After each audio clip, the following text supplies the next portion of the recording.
All right, so when you're looking at different types of data, there's essentially two types of data. First one is categorical, putting things in categories. And then there's quantitative. Quantitative means that there's a quantity associated with it. Okay? So categorical data are data which are divided into categories. So some examples of categorical data are things like gender, hair color, type of pet you own, things like that. When you're dividing things into categories, okay? Quantitative data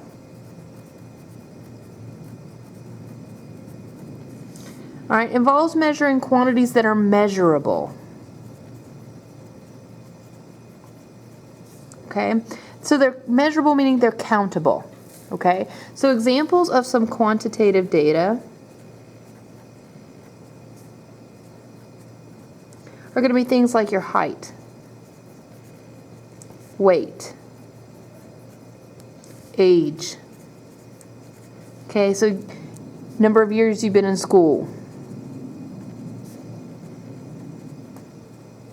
Okay, things like that. Things that have a numerical measurement associated with it. Okay, so researchers use both types of data, but in different ways.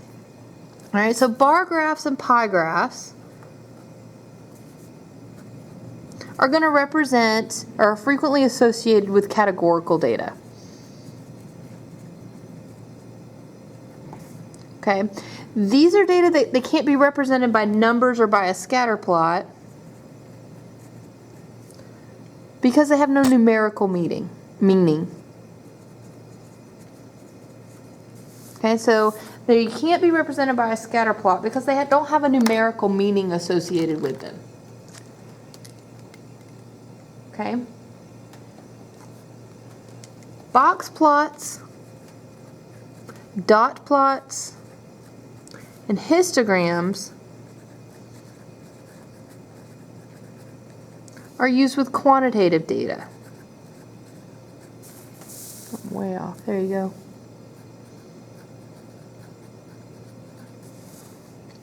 Okay. So box plots, dot plots, and histograms are used with quantitative data. They have a measurement. You can judge how much they are. Bivariate data are data that are associated with two different variables. Okay? Bivariate data, there's data that have two different variables. It consists of pairs of linked numerical observations, and this should be or frequencies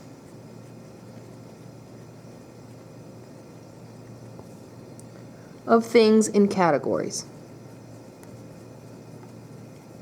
Okay? So the number of people with a particular hair color, the number of people with the same type of pet, that becomes bivariate data. So numerical bivariate data, right? So if it's two numbers, how many people are a certain height or a certain age, okay? Numerical bivariate data can be represented as ordered pairs.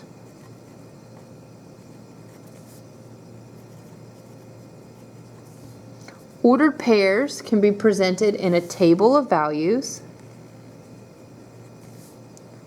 and as a graph. That's the word graph on the coordinate plane, or simply it's just a set of ordered pairs. So some examples of categorical bivariate data are things like gender versus school clubs. So in a list of different school clubs, how many boys and how many girls are in it? Okay. Hair color versus types of pets you own. So the blondes that own cats go in one space and the brunettes that own dogs go in another, for example. Okay. Data from two categories often uses what's called a two-way frequency table.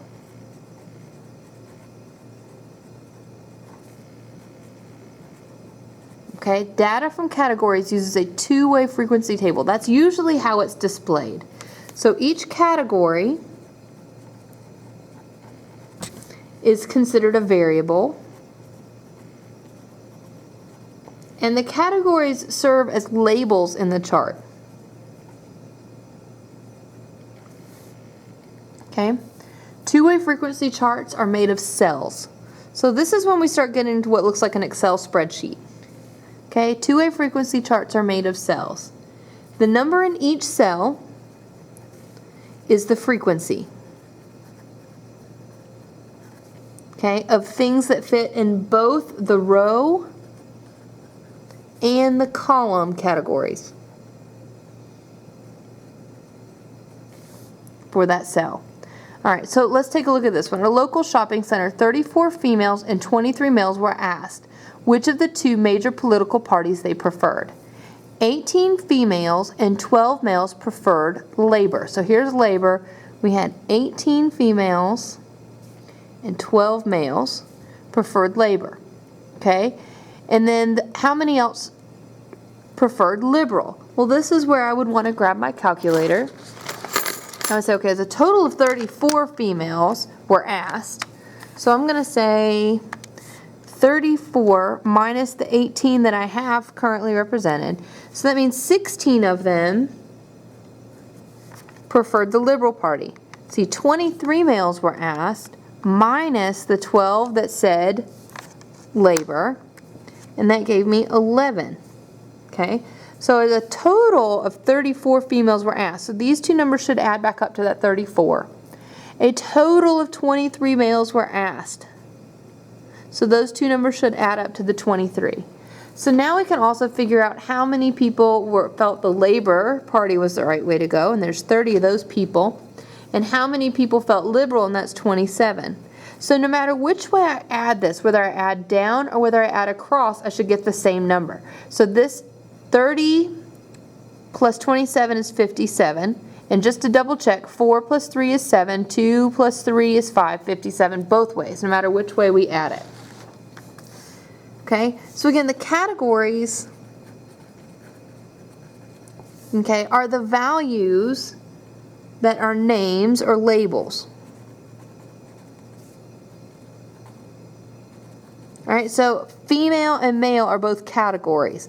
Labor versus Liberal political party are both categories. Okay, entries in the body, that's this section right in here, of a two-way frequency table are called joint frequencies.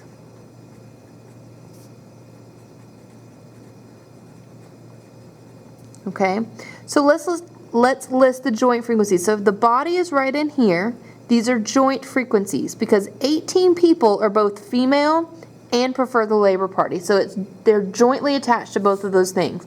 So the four joint frequencies that are in here are the number 18, I wrote 12, 18, 12, 16, and 11. Those are the joint frequencies. Okay? The entries that are in the total row and the total column, right? So the row and the column, those are called marginal frequencies.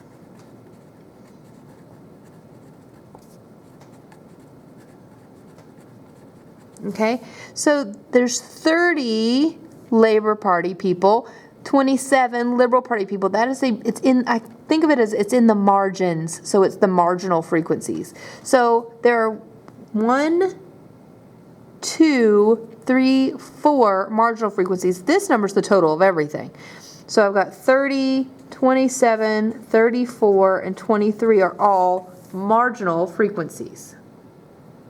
Okay? So that's how to fill one of these out given this information. Okay, when we talk about relative frequency, your relative frequency is defined as the number of times the value occurs, all right? There's a period on the end of the sentence. The relative frequency is defined as the number of times the value occurs. This is taken by looking at the frequency, the joint frequency values, and dividing it by your total, okay? So I'm going to take the joint frequency values, or even the marginal frequency values, and I'm going to divide it by the total. All right, so these are typically represented by a decimal or a percentage. Okay? These are conditional frequencies, and they're relative frequencies that are sometimes in the body of the 2A table. If they are not in the body of the table, they can be readily calculated. So if it's already in there, great. If not, you can figure them out really easily. Okay? All right, so if they're not already in there, these relative or conditional frequencies, if they're not already in there, you can figure them out. You can calculate them fairly easy. And the way you do it is you take that total, which was 57. I'm going to go back up here. You take that total, you divide it into each of the numbers. So this is going to be 18 divided by 57. And when I get 18 divided by 57, and what I get is 0.31, and I'm round that to 6. 0.316. And it can either be left as the decimal, or 0.316 can be moved to made into 31.6%. So 31.6% of all the people asked are both female and for the Labor Party. All right, so I'm going to take each of those numbers and divide by 57. And here I get 0.281, which is 28.1%. All right, this next one, your total there, 34 people divided by the 57 is 0.596, which equals 59.6%. So almost 60% of the people they asked were female. All right, when I divide 12, I get 0.211, which is the same thing as 21.1%. When I divide 11, I'm going to get a little less than that, 0.193, which is 19.3%. I'm going to get 0.404, which is 40.4%, right?